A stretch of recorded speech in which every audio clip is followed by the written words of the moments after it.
So it's survival, and it's not survival in a desperation.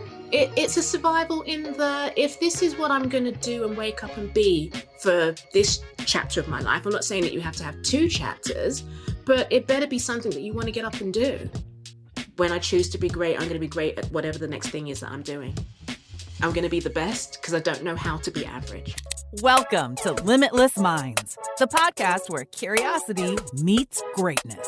If you're ready to discover what it takes to be truly limitless and push beyond your own limits, you're in the right place. What's up? We're back with another Limitless Minds podcast. Today, my co-host is the familiar, the wonderful, the handsome, what else? How else can I describe you, Josh? Wait, who else is coming in? There's somebody else coming in because you did not describe me at all. No, man. We got Josh Lifrak. The handsome part, yes. The handsome part, yes. But we got Josh Lifrak today. For many of the listeners, you know him well from the most recent Success Leaves Clues series and the infamous Nooch Nuggets, et cetera. And so it's Josh and I today because we have a really exciting guest we'll tell you about here in a minute that Josh has some familiarity with, some friendship, some connectivity. So we're really excited about today's guest. But before we get there, I know, Josh, you wanted to open up with some Nooch Nugs. We got to listen. If Travis got me started on these, and I just can't stop. I can't stop. And it's like if you've ever had a nugget, you're not just having. It's like Lay's potato chips. You're not just having just one sponsorship. Lay's potato chips. Anyway, so for me, we're just gonna talk Nooch Nuggets real quick. For me, it comes from my own personal well-being. So I don't know why, but I decided to train for a half marathon. Like Colin Henderson, the great Colin Henderson always says, if you want to get better, you need a coach. You just need a coach. So I hired a coach and I'm doing the running and I'm starting to get strong and I'm getting up to like 6 miles. And then all of a sudden I have this kind of like quad inner thigh, I would say tightness / pain that has become occurring, and it's just like grabbing, and it's like, I am unable to run comfortably. I could run, but I would look like I was somebody who had a leg brace on the upper extremities. And I just kind of have almost like a peg leg, like a pirate. I know, it'll be a good costume for respect to all pirates. Respect to all pirates. I'm down in Tampa. There's lots of pirates. Buccaneers are down here. We got some pirates. And so I got, admittedly really frustrated. And so I'm talking to my coach and she's like, well, do this stretch, go to this person for like some chiropractor, or you're gonna have to call this PT. So the upshot is this, like, I recognize that what I really want to do is go outside and run. That's what I really want to do. And I'm getting frustrated that I can't do that. And I'm trying to fast track this. So a week ago Wednesday, they have a fun run in downtown Sarasota where this bar, basically all these people, about 250 people get together. They run about 3 miles over the bridge and back. I'm not quite ready to run it, but I join in anyways and I run it. And of course, setback. So now what has hit me, and this is my Nooch Nugget, is I've recognized that I cannot push this thing forward. I can run on the elliptical and I'm totally fine. Like I just do the elliptical and I'll be on that for, I got to go out. Today's my workout is 50 minutes on the elliptical. And so happily Arsenal's playing later today, so I can watch that. The Nooch Nugget is that for me, I had to check the famous philosopher from South Central, right? Check yourself before you wreck yourself. Fools. And I needed to check myself and recognize me running is just something I want. But what I need is to not run right now. What I need is to be patient, to do all the PT, to do all the massage, to do all the extra stretching. And if I want to stay in shape, stay on the elliptical. And so that's my Nooch Nugget. That's how I'm going to get neutral is I'm going to complete this half marathon, and I might just have to train for it the entire time on an elliptical. And if that's what it takes what it takes, Harry. It takes what it takes. I love it, man. That's I would dip that in salt and vinegar. That's what I'm dipping that one in. Oh, wow. Salt and vinegar. Really? Yeah. It's a tough pill to swallow. It's not like easy, smooth. It's not a happy. It's just that's just what has to happen if I'm going to accomplish this. Is there a salt and vinegar sauce that's out there, or is this more of like a vinaigrette type? You know what I mean? Maybe it's more like fish and chips, like malt. Yeah, that's what it feels like. I like it, man. I really want fish and chips now. So for my Nooch Nugget, this is more of an observation scenario. So I was up in Chicago this weekend, the greater Chicagoland area. Really, I was up in Lake Forest and Winnetka at two different field hockey locations, field hockey tournament, the Pumpkin Tournament, and teams from Texas, St. Louis, Chicago, and a couple other states. Louisville. We're there. Louisville, of course. Yes, Louisville. Yeah. We're all there. Familiar teams that my daughters play against quite a bit. And so, you know the players, you even know some of the other parents because you travel and you see them everywhere, see them in the lobby, et cetera. But this particular day on Sunday was a 1-day tournament in Winnetka / Lake Forest. Was brutal weather. Especially in the morning. It cleared up in the afternoon, but in the morning it was low 50s, high 40s. Keep in mind the day before it was upper 60s, low 70s. Right. So storm comes in, low 50s, upper 40s. Cold rain, sideways rain, ton of wind, right? And these girls have to play in it. They're not really canceling this tournament unless there's lightning, because people have traveled and spent money, right? So they're going to play these games, and it's on turf. So, we knew, I was trying to prepare Gracie for knowing that this is going to quote unquote suck or feel like it's going to suck. Embrace the suck, man. Embrace the suck, Gracie. And, but just reminding her that, everybody else is playing in the same weather, and your standard may be lower today, and to be okay with that, right? Because, to think that you're going to play as clean as you would when it's 70 and sunny is kind of setting yourself up for failure and expectations that are going to kind of become emotional and so on and so forth. So it was just kind of being okay with that standard. It kind of reminds me of your Nooch Nugget, knowing hey, this is what I want, but this is what I need. In this case, this is where typically my standard is, and today's standard is this, and let me be at the top of today's standard, right? Based on the weather in this case, right? And so I think that's kind of metaphorical for just other areas of our life, right? Where sometimes we're not feeling our best. Sometimes our pitch, if it's sales pitch, isn't as clean, or the environment isn't really suitable for a great presentation or whatever it might be. It's okay. Recognize that, be aware in it, and say, okay, this is what the standard is going to look like, and I'm going to optimize this standard. So love that. That's my Nooch Nugget for the day. I'd say. What are we dipping that? I'm going to dip. So what I'm on right now is Cane's. Have you had Cane's? Yes, I've had Cane's. Okay. It's pretty salty. It's pretty salty. I know. That's what makes it super good. Super salty. Cane sauce is fire. I can dip my chicken fingers. I can also dip my fries in that, and I'm okay with it. I can also dip this Nooch Nugget inside of that cane sauce as well. You know what's interesting is I love that. Like optimizing your standard for the environment that you're in. Because Kenny Ravizza used to coin that as, if you only got 70% to give 100% of your 70%. Yeah, and so I think that's exactly what just kind of comes up right there for me is, okay, hey, you know what? The environment is not optimal for you to play optimally, but you can optimize what you have. So, it might not look the same, but the effort, the focus, and the energy, you can control that. So dominate that. And guess what, Josh? She led the team in goals. I think she scored over the course of the day. She's a Wilson. She's a Wilson. Yeah. Go figure. Yeah. She's dominating sports. They played 5 games in one day. And these are short games, 28-minute games, running clock, but she scores 75% of the team's goals. Right. And in the first game, the coldest, wettest, grimiest game, 0-0, ugly game, right? But at some point there was a stroke called, which is like a penalty kick, right? PK, yeah. A PK, and I think I saw a video of it. I think I saw a video. Did you? Okay, maybe I sent that to you. Yes, she nails it. The game ends 1-0. That was her kind of one big opportunity. Took advantage of it, blocked out all the other kind of noise and wind and rain, et cetera. And so I was proud of her for being neutral and kind of just optimizing her standard, man. But, I love that. And speaking of, optimizing and being an incredible athlete and Olympian almost, let's talk about our guest. Who do we got coming in today, Harry Wilson?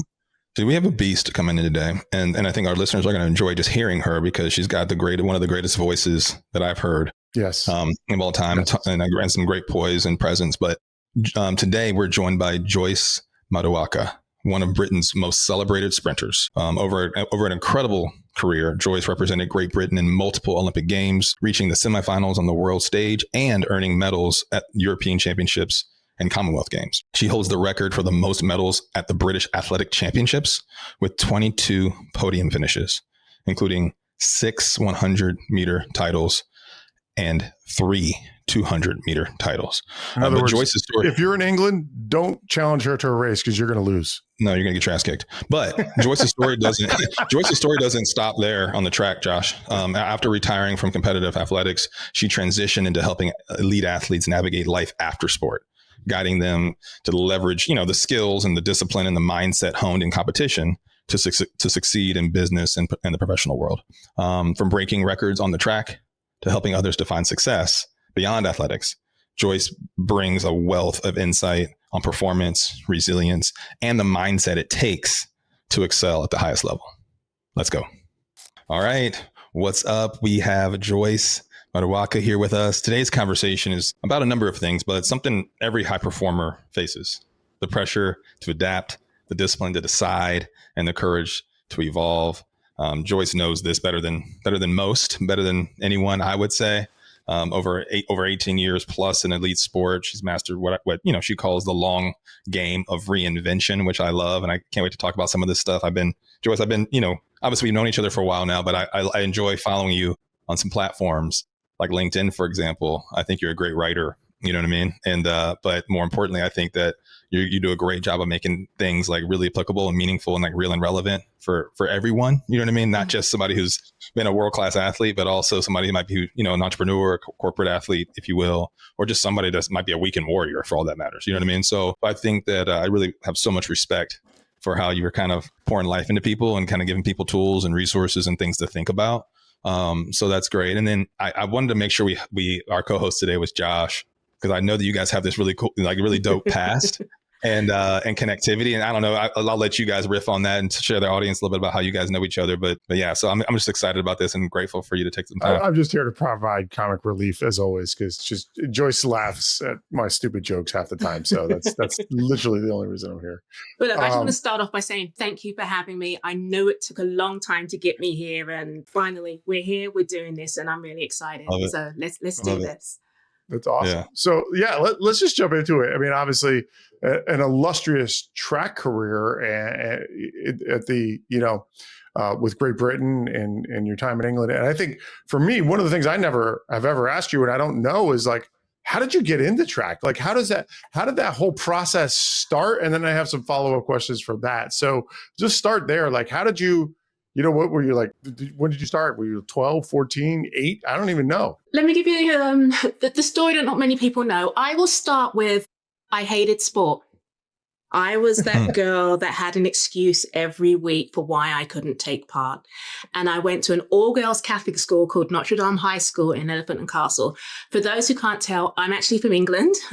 So I have this little accent here, so I'm not from these parts, but now I live in Atlanta, Georgia. So I can remember being in this all-girls Catholic school, hated sport. But the truth was I hated team sports. Relying on other people, it just killed me.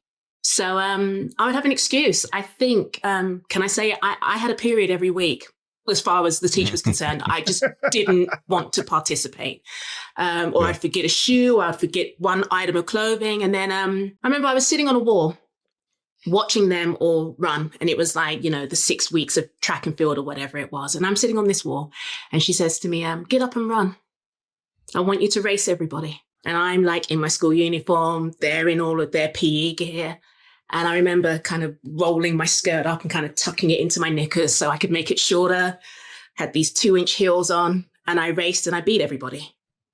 And she was like, yeah, in my office after this session. And I'm like, oh, I'm in trouble. And this woman, bless her, I won't share her name, but I'm sure she'd probably be in a lot of trouble now in this day and age. But she said to me, look, you don't have to do anything you don't want to do. You don't want to swim. You don't want to go canoeing. You don't want to do basketball. You don't have to do anything you don't want to do. I am going to drop you off at the track on the way to wherever it is that we're going so that you can be trained by this track and field coach. And she used to drop me off at the track, and then the bus would go off and I would spend an hour training and learning how to sprint. Then the bus would pick me up on the way back. So true story, real story right now, I can't swim. I can't ride a bike. I know nothing about basketball, soccer, or all the other sports that I was supposed to be doing because I was at the track from the age of 12. And then we had this series of competitions. England's a lot smaller than the US. So we had a competition called the London Schools. And it was like every county in the nation had a competition. And I did that. And I won London Schools, which then took me on to English schools. So now it's all the best school kids in England by county. And I went to the English schools and I think I got knocked out in the first round. Race 1, first round. And I was like, oh, yeah, I need to come back and make this better. So I kind of got my ish together the next year. And I think I came third that year at the English schools, just 2 years into actually competing. So it wasn't like I woke up and saw FloJo and said, that's what I wanted to do. It was a case of that this one teacher pushed me, forced me to do something I didn't want to do. And I probably owe my career and a big portion of my life to her, just for her seeing something in me that not many other people did. Yeah, isn't that the way it is, right? It's like sometimes you just need a champion. Mm-hmm. You just need somebody in your corner saying, hey, I see something in you. Mm-hmm. I believe in you. Mm-hmm. And, and that can, especially at the youth sport level. I mean, you and I, we know each other because we both worked at the IMG Academy together. Mm-hmm. And so that's, that was one of the things I loved about being there is these kids were so impressionable. And if you just believed in them, they started believing in themselves. And it was really, really, really just cool to kind of see. So I have a follow-up question. So what's interesting is I kind of expected you to say, I went to the England's that first year and I won, right? I think that's what I expect. And I was like, oh, okay, that leads me to the second question, which is you were a track athlete at an elite level for 18 years. That takes something. So my question to you, and we used to ask this question when I was with the Cubs to our draft picks, do you love being good or did you love the sport? And so that's kind of the question I have for you. What did you absolutely love about track and field? What was it that kept you going for that long? I'm going to go back and say I never won anything the first time. And I think that's what was instilled in me. It's like I'm the youngest child and my brother always beat me in everything. But it was always the one day I'm going to get you. And I think that's what's carried through all the way through sport. I never wanted anything and got it the first time around. And sport evolved. Nowadays, I'll say to people that track and field was my first love. Before any guy, it was track and field that I loved and I committed to. Because it was me against the clock. Yeah, there were 7 other girls in a lane, but it was always me against the clock and me always trying to make myself better. And I think that's what I fell in love with, was the fact that if I do A and I do B, can I get C? Close enough. Okay, what do I tweak? What do I tweak? What do I tweak? And I was forever, you call it now reinventing yourself, but I was forever trying to test myself to be able to run a particular time that I never actually got to run. Not going to share it, but it was always there was a number that I had that I was always working and striving towards. You don't have to throw it out there, and tell everybody what your goals are. But I knew why I was getting up every day, going to practice, when the rain's coming at you sideways, you're out there in the snow. It was me. And I fell in love with it because it tested me. Mm-hmm. Yeah, I love that. I mean, and I think that this is why, at least in my career, I've gotten into a lot of roles where that athlete mindset, that athlete experience is so highly valued, right? Because now not everybody's, there's a wide spectrum of talent and, accomplishments that these athletes have. But the one of those common denominators is kind of that discipline required, right? That whether it be team or individual, and so many other kind of characteristics, adversity tolerance, et cetera. And I think also, there's a requirement at some point for every single one of us as athletes that we're going to have to evolve. Mm-hmm. We're going to have to transition out of sports. Sometimes it's an injury. Sometimes, for very few of us, we get to make that decision on our own. But most of us age out at some point, right? In some way, shape, or form. And so, like I mentioned, I follow the things you write, right, on LinkedIn and other platforms. But you recently wrote, "Reinvention isn't a slogan; it's survival." What does that line mean to you, particularly now, after competing at the highest level for so long, but then evolving beyond it? Now you're kind of competing in a different landscape. What does that mean to you? Because sport was my life, but I tell people I'm planning on living till I'm 100. So I've got to figure out how to pay these bills and how to live and how to survive. So it is survival. I mean, just going back on what you said about how long my career was, that wasn't by choice, Harry. I was supposed to retire at 2008 at the Beijing Olympic Games that I never went to. So I actually prepared for 5 Olympic Games. I only went to 2. So I am the most patient person that you'll probably come across, because the 2 that I went to were the first 2. So imagine, spending that much time of your life to be working towards something that you didn't actually get the 3 extra times that you went for it, and you got it the first 2. So they announced that the 2012 Olympic Games was going to be in London. And I'm like, oh, shit. I was 30, very old at the time. And I'm like, I can't quit. Who in their right mind would not prepare for an Olympic Games or try to make an Olympic Games in their hometown? Right. I think I quit track at 38, could be wrong, 38, just because I had to hang on, because I had to try, because I didn't want to be that 70-year-old doing the coulda, shoulda. So it's like I had to take my body to places that my body just didn't even want to go because of this date and this trials and this Olympic Games that was in my hometown. I mean, I still have not been in the Olympic Stadium because I don't feel like I earned the right to go in there. Wow. Yeah. I mean, that's. Well, I think West Ham plays soccer in there now, so I don't think anybody's earned the right to go back in there. They're just destroying the place. So there you go. I love that. Yeah, I mean, so it's survival, and it's not survival in a desperation. It's a survival in the, if this is what I'm going to do and wake up and be for this chapter of my life. I'm not saying that you have to have 2 chapters, but it better be something that you want to get up and do. Just like track and field was something that I got up and wanted to do every day. This next chapter has to be the same. And it's like, Josh, I at IMG, I turned into that woman that saw something in me to those kids. That was my chapter, and that's who I was supposed to be. This chapter that I'm in now, it's about, I have that quote, what is it? I stand on the shoulder of a giant so that I can see further. So I am now trying to be that giant for other athletes that are now transitioning out of sport. You know, that it's the footprints thing. Why would I, if I know where the holes are and the pitfalls, why would I not signpost and say, go here and then go here and go here and then go here? Why would I stand there and watch other people struggle? I mean, the next iteration of my life, I mean, we're coming to it, but like people are telling me that I need to talk and stop writing, that you can get more out of me on it. What's it? An AMA, ask me anything. I'm very good at those. I'm not a keynote speaker, but I'm an ask me anything kind of person, because I'm not going to lie to you. I know. That's what I like about you. And actually, speaking of that, I'm sure people ask you about your mindset all the time, right? And hence why you're sharing a lot of these components. And I've heard of this this really dope, very simple phrase, the Maduaka Mindset.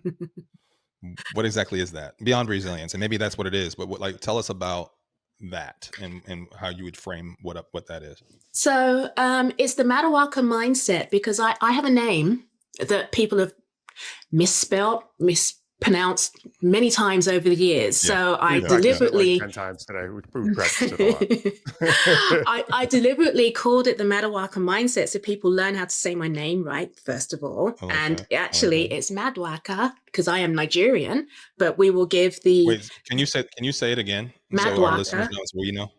Maduaka. Okay. But we'll go with Maduaka because it's got a nice roll to it. And again, because I'm Nigerian, we totally messed it up, Harry. If you practice the wrong thing, then you're gonna nail that. Yeah, you got to practice the right way. Listen, we'll go with the Maduaka Mindset. I'm just going to say, look, first of all, it starts with me, and it starts with who I am, and it starts with what I am. I am my mother's child. I am my nephew's auntie. I am my sister's sister. I am my brother's brother. I am my partner's partner. Always has to be grounded in who I am for me to then be able to share where I'm at that phase and stage of my life. I don't have all the answers. I didn't win an Olympic gold medal, but that didn't stop me from going to Olympic Games. It didn't stop me from trying. The mindset for me, I call the Maduaka Mindset, is that I know where I want to go. I used to say, I used to run in 2 lanes. And as long as one of those girls didn't roll in my lane, there was nothing they could do to stop me from going forward. I might get there a little bit slower than others. I might get there a little bit faster than others. But as long as I stay in my own 2 lanes and not worry about what's going on around me, I'm straight. And that's the Maduaka mindset. And it's like remembering everything that I bring into those two lines, into that lane. All of the training, all of the sacrifice, all of the things. You bring it into those 2 lanes. And you say, okay, I'm going that way. That's my mindset. Love that. Did that help you? Like, it's interesting because you talked about, you made the first 2 Olympics and then the last 3, you trained for them, which is not easy. You got to live this vagabond life where you're bouncing around to whatever Diamond League meets and stuff like that, right? And you're all over the world, and it's not easy. And then the goal of the Olympics does not come to fruition. How did you like manage that? Like, what did you, I'm not going to speak for you. I don't know if you were disappointed, angry, whatever, but how did you kind of deal with that and work through that when you didn't achieve what you had set out to achieve? First of all, you own it. I had to own it. Did I do everything? Did I sleep enough? Did I eat the right meals? Did I keep my weight down? Did I hit all those marks at practice? You have to own it. And the British system and the American system are very, very different. I have a lot of American friends. That's why I moved out here to train with them. But like just sharing, our qualifying standards for the Olympic Games are very different to the USA. Yeah. So in the UK, it was the first person past the finish post with the qualifying time, and then 2 places afterwards if you had the qualifying time, and the rest was a little bit subjective as to whether the selection committee liked you or not. So I had an amazing coach, Mike McFarlane, who sadly passed a couple of years ago. Very early in my career, I think I was with him from 17 to like 21. And Mike always used to say to me, you better be first past the finish line because you don't want anybody to have to choose you. Yeah. And that's how I used to train. I trained to finish first. If I didn't finish first, it was up to the selection gods as to whether I made the team or not. Yeah. So that's how I owned it. Did you win? No. Let the chips fall where they may. Well, I think that's, when winning holds that level of, importance and or, just weight on, how many at least think winning, determines success. And we can talk about that on a whole nother podcast. Right. But I think that there's a lot of pressure that one carries, right? Stress, pressure, anxiety, overwhelm, whatever it might be. And the inner game, the internal ad campaign, like what you're telling yourself, like how you approach this is like becomes so critical. And I think pressure is one thing I want to talk to you about, because I think pressure is something that doesn't discriminate. We all face it, just maybe in different ways, right? And so when you were on the on the starting line, right, big race, world, championships, what was your internal dialogue like? What was happening mentally in those seconds before the gun went off? Ready for this? Not a lot. Yeah. Not a lot. Okay, that's probably great. Yeah. Not a lot, because it again, Mike, what you got is what you got. I hope you packed a good enough bag and got yourself to the start line. You ain't gonna, there's nothing that's going to happen now. And I used to like tell people it's already been written. Whatever's about to happen has already been written. I'm just here to play my part. Yeah. Well, like, so I know, many athletes will kind of, have some sort of, system, some operating system, right, internally, right, that they go about. Some it's linked to superstition, some it's linked to just routine, or some combination of both. Like, how did you, and I know that pressure tends to expose preparation. Let me explain to you a little bit. When I say not a lot, I mean it was already practiced.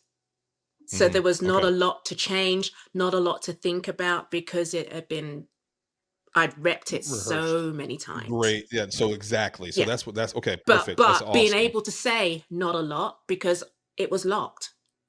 Yeah. Yeah. It was locked and loaded. Right. And so the preparation kind of made pressure probably feel a little different. Yeah. Right. So how did you go about building those systems, like to stay composed when everything was on the line? I mean, what were some of did those evolve over time, or were they always kind of the same? Um, Over time, I I would say when I started understanding my sport and understanding the science behind the sport, the first part was a lot of luck and a lot Hmm. of, oh, you're Yeah. going to the world championships. Okay. Oh, you're going to the world champs. Okay. Yeah. Oh, you're going to the Olympics. Okay. And then it became real. I was the Hmm. one that went to my first Olympic Games, and I remember, I think I was in lane one, very early rounds of the 100 meters, and I did this. And it just dawned on me what the hell this was. Yeah. Like, it just hadn't dawned on me. It's like, 100,000 people in a stadium, and they announced my name in lane one, and there was hush in this stadium. And Yeah. then, hey! And that was the lock of, okay, we need to get serious and we need to get real with this. Yeah. Because what do you have to do to get yourself back into this position again, to be able to experience this again? I love that. So wait, what Olympics was that? That was Sydney Was in it 2000. Sydney? Yeah, okay. That's awesome. It's interesting because one of the things that's kind of come up that in what I'm hearing, there's a little bit of a surrender. And what I mean by that, like I prepared, I planned, I've done this a million times, and I'm going to surrender to the outcome, whatever the outcome is, but I'm going to stick to my process and I'm going to absolutely dominate my process. I love that. And it's interesting too, because I was talking about it with a friend of mine recently. When I don't know if you were there, Joyce, but we had like these Navy SEALs come into IMG. I can't remember if you were there or not for that, but they were there for like 2 or 3 days, and then we went out to Coronado to spend a little bit of time with them. And one of the things they told us that really jumped out at me is that the guys who made it through their extreme training where like where they got to stay awake for a week straight with like 45 minutes of sleep Mhm. throughout 5 days or whatever it is, they said they came to a point where they just surrendered and they didn't fight the failure. Mhm. They knew that no matter what they did, they were going to get punished because the SEAL instructors just kind of like they just messed with them. And so even if they did the perfect push up, the perfect Mhm. run, they would still get punished for it. Even it didn't matter. But the guys who just were like, okay, F it, I'm going to get punished anyway, so I'm just going to do the best I can, and then whatever happens, happens. And those were the guys that always made it. And I thought that that's what this sounds like to me, is that, there was a point in your career early on when you were like, you didn't know what you didn't even know. And you were Mhm. just like, okay, I'm just going to run. This is awesome. I'm trained hard, boom, boom. And then boom, you're in the Olympics. And you're like, oh, wait, I gotta bear down. And now you bear down and you go, okay, I've done the training and I'm not going to take the pressure on because there is no pressure. The pressure was me getting up in the morning to make sure I made training. But then there's a little bit more to it than that. Because when it became real, I started demanding more from my coaches Hmm. because it was me out there, standing out there in not a lot of clothing. So you better get me right. Was Hmm. how it what it became. So if I'm going to spend this amount of time with you and believing in you and believing that your dreams are my dreams, you better get this right. And then surrendering to those coaches. Yeah. But How did you? like there was a piece that I wrote, like I think it was like this week or last week, where the newspapers at home, they wrote, "Oh, Joyce changes her coaches like she changes her underwear." I was like, yeah. If you put a pair of underwear on and it doesn't fit or it's kind of itching or it doesn't work for you, you're going to put it back on tomorrow? No. Yeah. So the surrender is, yes, you surrender to the pain and the sleep and the discipline and all the rest of it, but you also have to surrender to the team that you've chosen to support you. Hmm. Yeah. How did you, how did you leverage, like, when you think about demanding from your coaches, how did you guys partner from a data component? Like where were you, how did you teach yourself how to use data, split times, feedback from that stuff, form Video. corrections? I don't know if you watch film. Yeah, film. Exactly. Um, Like, how did you do that to like to kind of guide how you make real-time decisions rather than just, Come on, I'm going to rather than age and overthink. date myself here. Come on, I was born before the internet. And, the very first mobile phones, I think I probably had one of them. So, in the beginning of my career, data wasn't there. There was a guy with a Okay. stopwatch, if his finger or thumb worked. So we could be running and he could be off just because he didn't start the stopwatch. I had one coach, I will not name him, who he fell asleep. I was running a 150, and if you run a decent 150, you can run that in under like 17 seconds. And I can remember waving at this guy, and he waved back, and I ran my heart out, and I crossed the finish line, and he went, "What?" And this guy had fallen asleep in under 17 seconds. Really? That's wild. Liquid lunch? Liquid lunch? Is that what we're talking about here? I remember I was like, I need to go home. We was in Australia, and he was like, when are you leaving? And I said, yeah, 6 o'clock. I'm out of here. Like that was it. That was enough for me. So by the time I met you, Josh, at IMG, we now had video on our phones. And I can remember using a little iPhone and moving it frame by frame and watching where my foot was and my shin angle and my knee angle and kind of thinking, shit, if I'd had this 10 years ago, I would have been so much better, because what I found out about me is I'm really visual. You can Yeah. talk at me, I won't get it. You show me or I hear it, I can get it. You can give me a rhythm, put your feet down, boom, boom, boom, boom, boom, boom, boom, boom, boom. I'm going to put my feet down exactly to that rhythm. So it's like, in some ways I kind of lost out, but loved all the data I was able to get in the latter part of my career, because I was, before, unless you saw yourself on a replay at a track when they had you in slow motion, you had to win to be the person that they replayed. That was the only time you Right. actually got to see yourself in slow motion running. So yeah, I regret not being able to have data. I love that. I love that. So, I mean, you're, we mentioned this earlier about transitions and, whether that be due to injury, whether that be, the very few who get to do it on their own terms. And then of course, what probably most people, can relate to is aging out. Right. And this is whether it's sport or business. There's some times where there's a transition that's required of you just based on how seasoned you are, if you will. Right. And so you wrote, that your next chapter wasn't forced by injury or decline. You simply aged out. And you called that a really hard truth that, maybe probably most people don't realize, right? What made that moment so psychologically difficult? And I'm asking because I'm just, I have some experience, at least as, certainly as an athlete in that way, but there's a couple of world-class athletes that I have in my family that one has already gone through that, and the other, it's somewhere coming, right? And I observe it, and it even psychologically impacts me as a loving brother.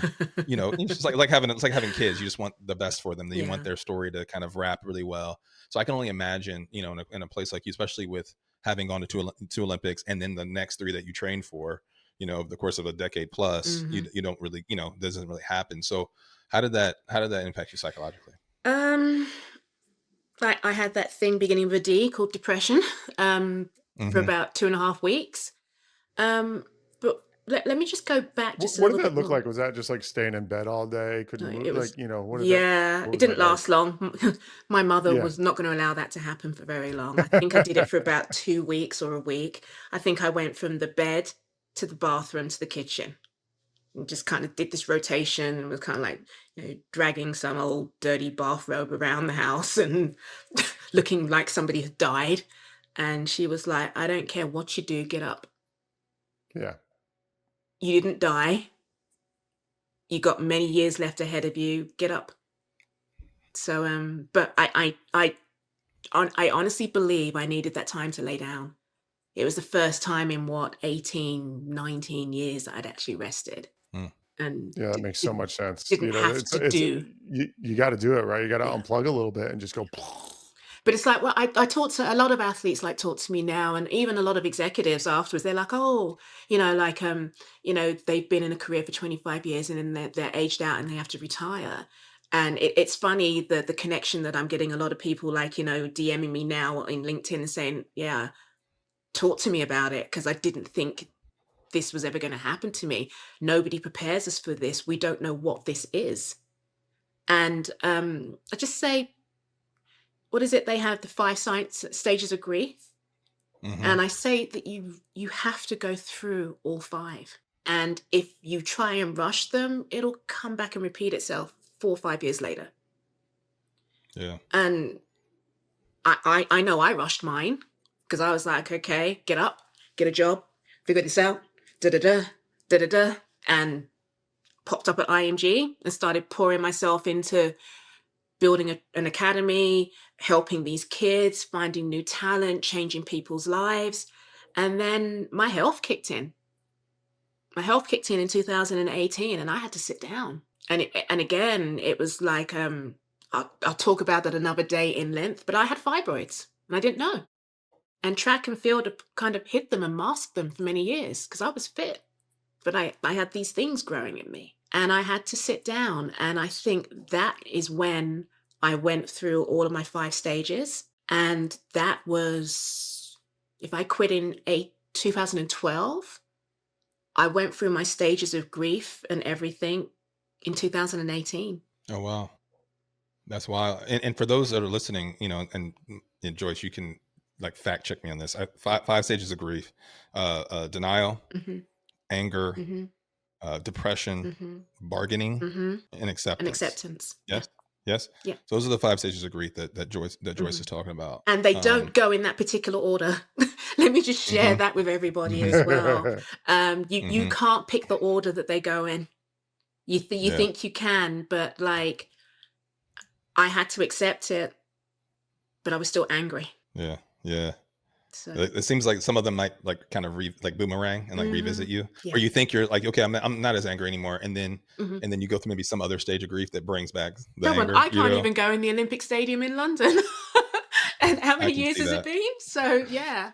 I can Again, see West that. Ham plays there. You don't want to go in. It's just ugly. It's just bad football. So you're fine. Yeah. We get bubbles though. So- We do have bubbles. so- It's nice. So in some of the work you're doing now, as you're working with like, elite athletes that are making these transitions, Mm-hmm. and really honestly, for anybody, whether you're one of those elite athletes making those transitions into the corporate space, an executive, a parent, who's going through some sort of identity loss or transition, what would you say to anyone? I mean, there's probably much to say, but if you had kind of one clear message to that group, to those individuals, what are some things right now today, 2025, that you're kind of prescribing or recommending or suggesting they wake up and pay attention to? That's why I started writing that thing, Dear Athlete. And I was writing them as love letters to myself, because I think I'm still kind of going through it. But like I'm at peace now, so I'm able to talk about it.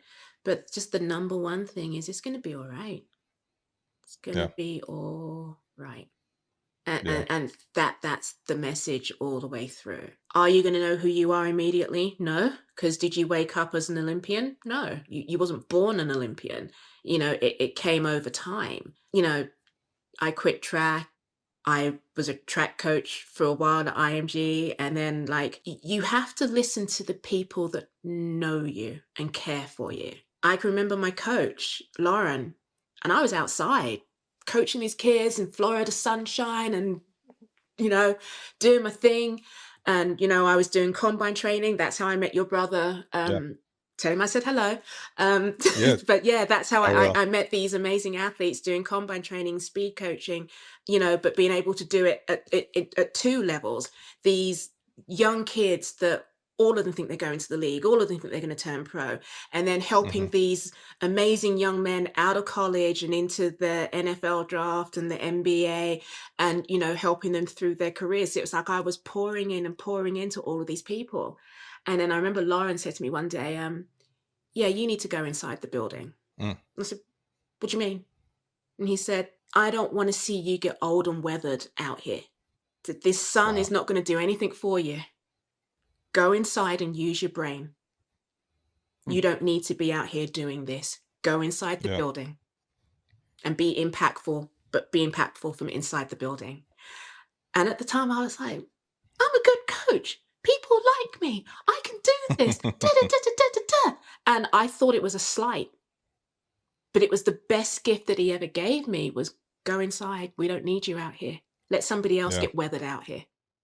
Yeah. That honesty is crucial, man. I mean, like when you have, whether they're accountability partners on purpose or just kind of randomly discovered, if you will, where somebody's maybe somebody gives you advice that key nugget that you maybe were least expecting it from. But either way, the kind of the common thread there is just honesty. But I'm learning You know what I mean? to accept it quickly. Yeah. Hear it, Yeah. accept it, move. Hear it, accept That's it, right. move. Yeah. If That's they right. like you know the people who truly care for you, and when they talk, listen, because it Right. like knowing me and who I am and how a lot of athletes are wired, it takes a lot of courage to tell an athlete the truth. And if it's somebody that knows you and cares for you, listen to them. Yeah. I remember my sister, I think it was like Olympic try number 4. And I remember she said to me, you know, you're never going to win the Olympics, right? And I was like, what? And at the time, she was all kinds of names that I won't call her. And you don't believe in me, and I can't stand you, and you hate me, and all of it. And I remember her saying to me, what you're doing, it's a conduit for the next chapter. Everything you're learning here is going to take you to the next level of who you're going to be. But at the time, I was just so focused on trying to make that Olympic team that I wasn't listening to somebody that has loved me since the day I was brought home from the hospital. That's right. And it took a couple of years after retirement to go back. And I'm always one to go back and apologize and go back and rehash. And I was like, I get it now. I was at IMG and I'm saying to her, I get it. I was supposed to have that many years in this sport to be able to give back to these people now. I get Love it that. now. Yeah. I was supposed to experience what I experienced at IMG to be able to be in this chapter that I'm in my life now, to be able to write those dear athletes. Yeah. Yeah. It's funny. We talk a lot about the YNK. You never know. Right. And so it's just soaking in the experiences. Here you are and you're whatever. I'm speaking on stage a lot, or I'm coaching executives or whatever. I don't know what this part of my life is preparing me for in the future, but I know when I was waiting tables for 10 years in New York City, it prepared me to be able to talk to elite athletes, because I could talk to anybody, because I waited on like Steven Spielberg and people like that. Right. And it's just like, that you just never know. And I think you don't try and know. Just trust and have faith that what you're doing will be useful in the future as well. I heard something just this week, and it said something like, the only person you need to impress is your future self. And yeah, Harry. I love that. And that I just need to know that in this day that I'm in today, in these hours that I'm taking up today, that my future self in 5 years, 10 years will be happy about this conversation I'm having with you right now. Yeah. Did I give all of myself? Did I share everything that I needed to share? Is my future self going to be happy with the moment that I'm in right now? Yeah. It takes such a kind of a high level or a high standard of like psychological flexibility and like mental agility for, I think, many to like have that like real time perspective. A lot of times you gain that built, based on kind of lived experiences. But I think this is a muscle that can be trained, right? Just like anything else, like practicing that perspective. And you actually mentioned, speaking of the word perspective, I also saw you write in one of your posts about that. You wrote perspective over optimism, which I thought was a really refreshing distinction. But like, what does that, for those that are listening and stuff, like, what does that mean in practice? Like, how can they make that distinction and kind of be aware and sit in that and like understand that? It comes back to Miss 5 Olympic Games and only went to 2, right? Let's be real. I was going to have to run out of my skin for it to happen. And there's the optimism. But the true perspective was I got up every day. I ate what I was supposed to eat. I was the right body weight percentage that I needed to be. I slept the right amount of hours that I was supposed to sleep. I did all the things and had myself in the best optimum shape for myself, knowing that there was probably somebody going to be younger, stronger, quicker than me, but knowing that on my great day, there was still a chance. Yeah. There was still a Yeah. chance, but I had to be great. I couldn't be good. I mean, I moved to the US for the last Olympics. I moved here in 2008, and I was here saying, okay, I'm going to sacrifice these 4 years or whatever it is to be able to prepare for this Olympic Games, because I needed to be around the right coach to be able to get me to where I needed to be. And here's the thing, I missed my nephew growing up. I left to come and fulfill and perform this dream of mine, because I couldn't, coulda, shoulda, woulda. I knew what I was leaving behind. Yeah. I mean, it's I mean, I love that. I love that. I think it's so refreshing to think about. Like there's like sometimes we call these things non-cognitive skills, things like self-awareness, adaptability, resilience, etc. You talk about some of these. I think there's 5 principles that you talk about quite a bit as part of that Maduaka, mindset: adaptability, perspective, resilience, self-awareness, and continuous reinvention, as we talked about. Which one of those, if you had to pick one, which is probably tough to do, maybe a loaded question, but if you had to pick one of those that you think, the everyday person struggles with the most, or like kind of the athletes that are transitioning that you're working with quite a bit the most, like what do they struggle with the most? Like, what do you think which one of those 5 principles do people struggle with the most? And how does one kind of like start to strengthen that muscle? What kind of tools and thought patterns should they be thinking? Can I choose 2? Yeah, absolutely. It's the 2 that I dance with at least 3-4 times a week with just people that reach out to me, and I'd say it's adaptability and self-awareness. I have athletes that just won't give it up, and I've learned just to be patient with them. I remember, first of all, I would have people connect with me, and I would just take every call. Oh, you want to talk? I want to help everybody.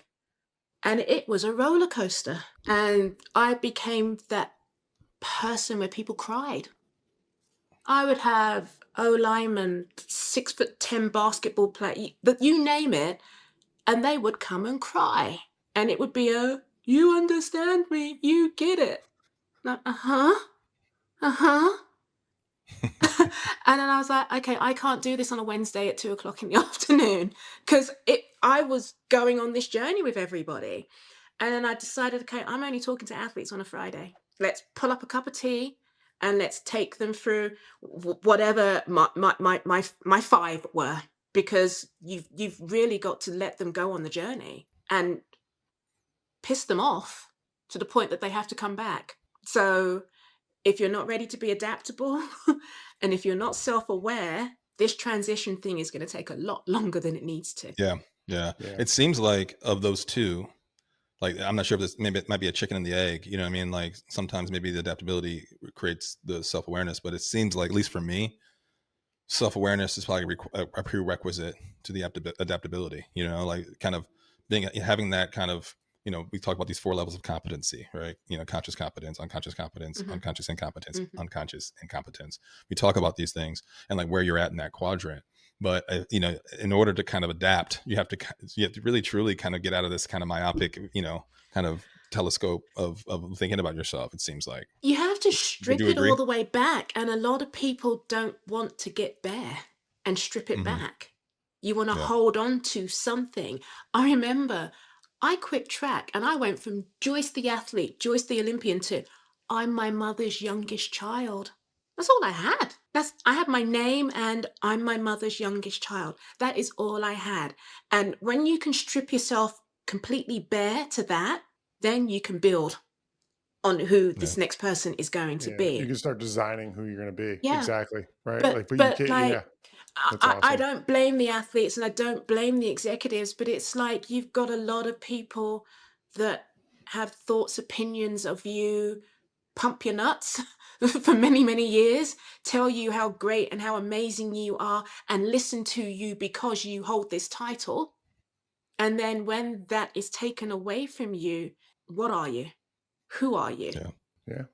That's it. And again, I think, you kind of hit on it there, Grace, but I called you Grace because that was the word I was thinking about. Does your wife It's not know? you, Joice, but you do have grace. And that's actually, it was funny because that was a through thread that I keep hearing from you throughout this whole thing is having grace for yourself and having grace for the moment. But the thing that, you talk about there, it's just jumping out, is this being, right? If I decide who I'm going to be first, then what I'm going to do is going to naturally just line up. And so that's kind of what's jumping out at me No, too, is I that whole push back feeling. on that respectfully, Josh, because do you know what the number one annoying question is for athletes when you transition, and for the corporate world once you transition? What do you want to do? Yeah, and that's what I'm saying. And I'm the saying, answer is, don't, I don't know. I right. don't know what I want to do. I don't know what I don't know. I don't know what is out there. All I know is I can do this, this, this, and this. I've had this conversation a couple of weeks ago with somebody. What do you want to do so I can help you? I don't know, but I do know I do people, and I do people really well. And people like me, and people want to be around me, and people want to listen to me, and people want my energy. That's all I know. So Right. I don't know what the job title is for that. I don't know what the business is that I'm supposed to set up to be able to do that. I don't know. But I just know that I'm good at this, this, this, and this. And it's like, in some ways, you kind of think to those people that have got it down, or, the folk that are listening, is athletes are very good at doing as they're told. So don't think that, that we're going to have like a whole personality shift and suddenly start telling people what we want, because we Yeah. don't know. But you know what? We know real quick what we don't like. We know real quick what we don't want to be around. So it's about giving us the opportunities to experience, to then be able to discern the things that we don't want to do. You know how many people, athletes are really good, they're really good at sales. Are we? Are we? Hmm. Or is it a case of, we'll make it work because we don't know how to give up? Set Right. me a goal. I'm going to go and run through a wall. Which is a great place to start. You know what I mean? Mhm. Which is like a foundational place to be like, because I mean that's probably the hardest part about that particular space, is like it's like, like many sports, but I'll choose baseball because I was a baseball player. Like if I'm one of the best in the world, I'm going to fail 70% of the time. You know what I mean? And so you understand how to, like, that kind of those micro and macro bounce backs that are required, Mhm. and you may be more capable of the enduring the kind of everyday challenges because you've had that experience. Mhm. But it doesn't mean that you have like the particular skill sets, product knowledge, etc. Mhm. But those are things I think people think they can train. You know what I mean? I Mhm. can train you how to own the product, but I can't train is this kind of instinctive, And I do innate. agree, but for those athletes and for those folk that want to do that, I do agree. There are different types of people. As I say, I found out that I'm very visual. Mhm. I can read people, Yeah. but that doesn't mean that I'm great at sales. Right. Right. People call me Right. the super connector. That's what I'm good at. I Yeah. can I can draw back a person from 12 years ago and be like, you need to talk to you. I don't know what's going to happen here, but this is what's going to happen. I just need Yeah. to be able to connect you. Yeah. Yeah. Again, that doesn't make me a great salesperson. And, Right. and it's about, like people just not putting labels on people, especially during transition. Um, like my friend Abby will laugh and say that I made these stats up, but I like to say that, when you've got professional athletes, you got 60% that need a job tomorrow. They walk away from their sport and they need to feed their family and they need a job tomorrow. And then you got the 40% that have the luxury of taking some time to actually figure out what it is that they want to do. Yeah. Hmm. Well, I'd say 38%. And then you got the 2% that would never have to worry a day in their lives. Yeah. But what you'll find with all of those individuals is that they need to be doing something daily that's purpose driven. Hmm. Hmm. And it's finding those spaces to give them purpose, for them to be able to figure out where I'm going to be great next. Because what is it they say? You can't train it. And I know, and a lot of my friends say the same thing. When I choose to be great, I'm going to be great at whatever the next thing is that I'm doing. I'm going to be the best because I don't know how to be average. Yeah. Yeah, that's Love definitely a it. professional mindset athlete, a professional athlete mindset, Mhm. Yeah. having Yeah. that high standard and just wanting to be the best that you can absolutely be. So Mm. that's awesome, Joyce. Joyce, thank you so much for joining us today. This has been, Amazing. Harry, Here's the what deal, you got though. any Here's the final deal. questions or anything else I, we're I doing got here? some. I got some rapid fire ish questions as we close. She So hopefully, cringes. Joyce, hopefully you're ready. Hopefully she's ready for the hot seat. Bring Now him. this is What you got? She these are was quick. these She are had quick feet. She had quick feet back today. I think she still got them. yeah. Let's go. That's Twitch. That's Twitch. That's Twitch. So okay. This is kind of harkening back to kind of our overall conversation. What one word that defines reinvention? Adaptability. Adaptability. Hmm. Love it. Beautiful. I agree with that. I agree with that. A belief you had early in your career that you've since outgrown. That my coaches knew what they were doing and I was there just to do as I was told. And Yeah, that it's yeah, really a partnership. And if yeah, not, it then became consultant yeah, more than the yeah, person in control of me. I remember my coach yeah. saying to me, I'm a consultant, not a coach. I'll tell you what to do. It's up to you if you want to do it. Yeah. Right, Yeah. right. I like it. Okay. What does pressure teach you about yourself? That I can do anything. Tomorrow's going to come. It's going to be all Love it. right. Okay. Love it. And then finish this sentence. The athlete mindset is Knowing that if you do the work, the results will come. love it. Love I it. love it, Joyce. Love Well, it. listen, we're super grateful you joined us. We'll have to come back and maybe dive into some of these, like even a deep dive. If you get a chance, we can have you back when we can. I know it's tough to grab you. Before we let you go, though, is there anything on the horizon? Anything coming that you wanna plug, that you want people to know, or where people can Plug. find you and follow you? It's so American. Plug. What do I Plug. want to plug? Um,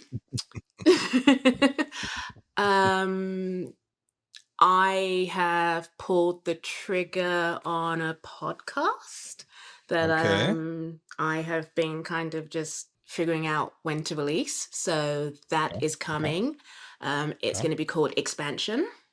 Love it. Um, because I believe that expansion is not only what you can give, but what you can also receive in every interaction that you have with an individual. Mm-hmm. My social media is LinkedIn. I'm not really an Instagram or TikTok person. So if you're going to find me, you're probably going to find me on LinkedIn with my love letters to myself, my dear athletes, or my midweek musing or my morning walk musing. I do a lot of thinking as I walk the neighborhood every morning. I believe in Mm-hmm. giving to myself before the world takes from me. And there might be a blog coming. There might be quite Okay. a few things coming.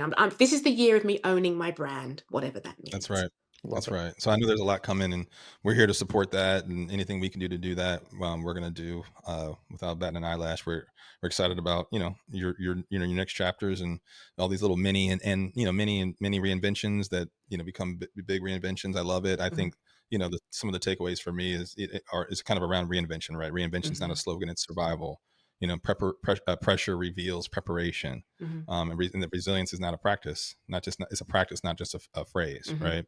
And adaptability being one of those key 5 principles, along with self-awareness. And so just really grateful for you. And listen, that's a Maduaka mindset, baby. Let's go. Let's go. Thank you for having Um, me. I know it took a long while to get me here, but I enjoyed this and I'd love to come back again sometime. Thank yeah, you. we can't wait to have you back. And for the listeners, remember, you don't have to be sick to get better.